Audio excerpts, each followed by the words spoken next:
Oi, meu nome é Emily Zum, eu tenho 12 anos, eu sou de São Bernardo, São Paulo, e hoje eu vou falar sobre o Holocausto. O Holocausto vem do hebraico Shoah, que significa sacrifício feito pelos hebraicos, feito pelos hebreus, em que a vítima era totalmente queimada. Antigamente, em 2000 anos antes de Cristo, na região da Mesopotâmia, viviam os hebreus, que hoje em dia são os judeus.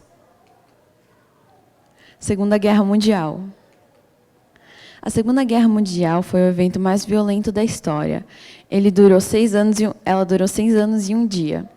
Foi de 1 de setembro de 1939 a 2 de setembro de 1945. Ele aconteceu na região da Europa e foi desencadeado pelo desejo de vingança da Alemanha. Em 1929, a Alemanha teve uma crise muito forte e a Itália foi junto com a crise, pois foram os países perdedores da Primeira Guerra Mundial, o que desencadeou a Segunda Guerra Mundial. Com essa crise na Alemanha e na Itália, os partidos antissociais, antiliberais e anticomunistas se aproveitaram da situação. Na Alemanha foi criado o Partido Nazista, liderado por Adolf Hitler, e na Itália foi criado o Partido Fascista, liderado por Benito Mussolini. Esses dois países se juntaram, criando o eixo Berlim-Roma, que depois seria Berlim-Roma-Tóquio, que depois o Japão se junta a eles no eixo. E o eixo lutaria contra os aliados nessa Segunda Guerra Mundial. Os aliados eram a União Soviética, a França, a Inglaterra e depois os Estados Unidos se juntaria. Adolf Hitler. Adolf Hitler nasceu em 20 de abril de 1889, em Brennau, na Áustria. Ele adorava muito a arte, então ele foi para Viena, na Alemanha, para estudar em uma academia de artes. Só que ele foi rejeitado 2 vezes, e com isso ficou com muita raiva e não continuou pintando muito. Adolf Hitler, isso tudo aconteceu dele ir para a academia de artes no começo da Primeira Guerra Mundial. E para fugir do exército austríaco, ele era austríaco, ele nasceu em Brennau, na Áustria. Então, para fugir do governo austríaco, que queriam recrutar ele como militar no exército, ele se candidatou, entre aspas, no exército alemão e entrou lá. Ele trabalhou como mensageiro e ganhou muitas condecorações de honra por seus feitos. Assim, a Primeira Guerra Mundial acabou. Ele acabou ficando cego por causa do gás mostarda, mas depois logo se recuperou e conquistou a visão de novo. Mas foi nesse tempo que Hitler soube de um hobby seu, que ele era muito bom, que era a oratória. E ele acabou fazendo um discurso, e esse discurso prosperou bastante, chegando na boca de várias pessoas. E assim ele entra para o Partido Socialista da Alemanha, que depois seria o Partido Nazista. Hitler entra no Partido Socialista da Alemanha e assim vai conquistando vários cargos até ficar muito influente lá dentro. E assim se candidata para presidente da Alemanha. Ele perde por 6 milhões de votos e ele perde por 6 milhões de votos, mas depois o presidente eleito, pelos 19 milhões de votos, nomeia Hitler como chanceler da Alemanha. Esse presidente, por transtornos e ameaças de impeachment, ele acaba saindo e nomeando Hitler presidente da Alemanha. Hitler acaba ficando com as 2 funções, tanto de chanceler quanto de presidente da Alemanha. E assim Hitler começa toda a sua trajetória de explosões e desencadeando a Segunda Guerra Mundial. Ele ataca a Polônia, a França, e isso com a ajuda da Itália, que já tinha se juntado a ele, e o Japão também.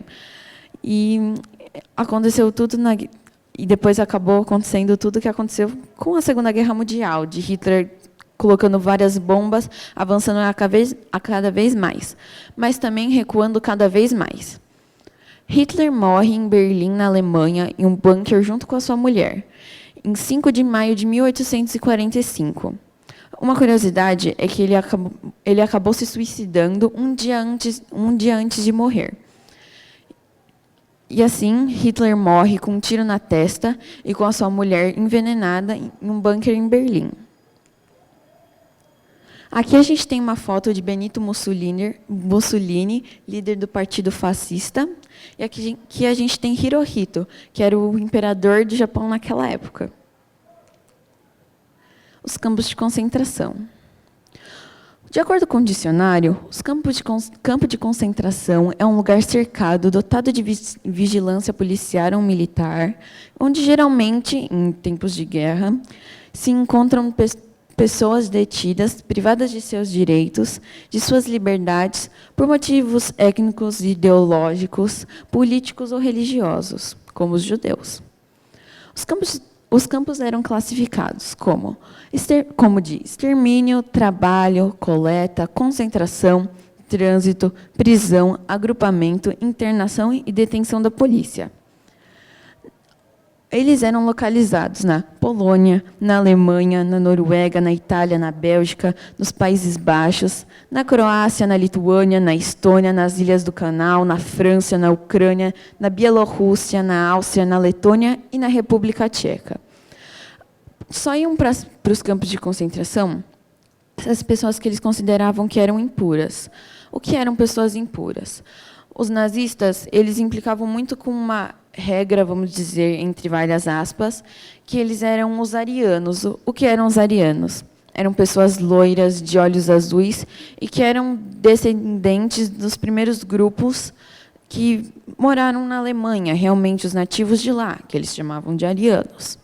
A história dos arianos é que, assim, entre a Inglaterra e um outro país na Europa, que dá acesso para um mar, lá tinha uma ilha. E naquela ilha viviam os arianos, né? E esses arianos acabaram saindo da ilha aos poucos, porque cada vez mais ela desaparecia, até que ela desapareceu completamente. E assim eles se fixaram onde hoje é o país da Alemanha, que todo mundo conhece. E esses arianos, eles tinham como se fosse, eles eram muito rígidos nisso, de que só eles eram os melhores, de que só eles podiam realmente ter o mundo, entendeu? O mundo tinha que ser deles. E com isso, com Hitler acreditando fortemente nessa teoria, ele foi prendendo os judeus, que eram considerados impuros, como ciganos e homossexuais também, e como pessoas que deteram o Estado, que infringiram as leis do nazismo. Pode ser até um nazista, realmente, mas eles levavam para os campos, porque eles estavam desrespeitando o nazismo. Um exemplo de campo de concentração é Auschwitz-Birkenau. Auschwitz-Birkenau é localizado na Alemanha e foi o maior campo de concentração já existido. Ele é classificado como um campo de extermínio e trabalho. Teve seu tempo de operação de abril de 1940 a abril de 1945. Ele não tem um número estimado de prisioneiros. Como assim? Tiveram tantas pessoas que passaram por esse campo que ninguém tem uma mínima ideia de quantas pessoas passaram por ali. Ele também foi o campo que mais matou pessoas. Ele matou... Opa. Ele matou entre 1 milhão e 100 mil pessoas e 1 milhão e 500 mil pessoas. Mas, Amiri, eu vi em outro site que era diferente, eram outros números. Isso serve para você ter uma ideia de quanto o número... não tinha muito bem um número certo, eram números muito diferentes, porque não se tem documentos certos de quantas pessoas que ficaram ali, passaram por ali. Sobibor. Sobibor é um campo de extermínio localizado na Polônia, que operou de maio de 1942 a outubro de 1943. Ele também não tem um número estimado de prisioneiros, mas matou 200 mil pessoas. E aqui na esquerda a gente tem o campo de Chelmo. Ele é localizado na Polônia, é classificado como um campo de extermínio. Durou de dezembro de 1941 a abril de 1943. ele fechou, entre aspas. Ele parou de ser usado, apesar de ainda ter pessoas lá dentro. Sobrevivendo como? Isso só Deus pode te falar. Mas, realmente, conseguiram sobreviver. Até o campo reabrir, em abril de 1944, até fechar em janeiro de 1945, onde ele foi liberado pelos aliados. Todos os campos de concentração foram liberados pelos aliados de pouco em pouco. E aqui na direita, a gente tem o campo de Belzec. Ele é localizado na Polônia e ele é um campo de extermínio. Ele operou de março de 1942 a junho de 1942. Apesar de ter durado pouco, ele matou 600 mil pessoas e também não tem um número estimado de prisioneiros. E aqui a gente tem uma placa da entrada do campo de concentração que diz: área do antigo campo de concentração de extermínio de Belzec, em Belzec. Que o nome dele era Belzec. Normalmente, os campos de concentração têm o nome das cidades onde eles se localizam. E aqui, na esquerda, a gente tem o campo de Dachau, localizado na Alemanha. Ele era um campo de trabalho e teve seu tempo de operação de março de 1933 a abril de 1945. Ele teve um total de 200 mil prisioneiros e teve um mínimo de 30 mil mortes. Aqui, se você perceber na foto que eu coloquei para ilustrar, está escrito uma frase: Arbeit macht frei. O que significa isso? Significa: o trabalho liberta. Que, apesar de ser uma maior mentira que eles pudessem colocar na maior cara dura na frente de um campo de concentração, um lugar onde eles matam milhares de pessoas por dia, entendeu? Mas isso era muito colocado na frente de campos de concentração, na maioria deles. E aqui na esquerda, na direita, a gente tem o campo de Treblinka. Ele é localizado na Polônia, era um campo de extermínio e durou de julho de 1942 a novembro de 1943. Ele também não tem um número estimado de prisioneiros, mas matou 800 mil pessoas. E aqui, por último, a gente tem o campo de Bergen-Belsen. Ele se localiza na Alemanha, é um campo de coleta. Ele teve seu tempo de operação de abril de 1943 a abril de 1945. Ele também não tem um número estimado de prisioneiros, mas matou 70 mil pessoas. As vítimas. Quantas pessoas morreram Entenda, quantas pessoas morreram na Segunda Guerra Mundial? Ninguém pode dizer. O site de notícias UOL afirma que foram de 60 milhões de pessoas a 70 milhões de pessoas. Já o G1, o site da emissora Globo, afirma que foram entre 70 milhões a 85 milhões de pessoas. E assim vai. Cada site, como eu tinha falado, dá um número diferente. Calcular com exatidão o número correto de pessoas mortas como resultado das políticas nazistas não é uma tarefa muito fácil, é extremamente difícil. Não há só um documento criado pelos funcionários nazistas na época da guerra que explique exatamente quantas pessoas foram mortas. Só no Holocausto, pelas contas de um site, foram 37 milhões 367.800 pessoas. Haja gente. E que se tem registro, né? Sem contar as pessoas que não tiveram registros, não se tem documentos de que elas morreram.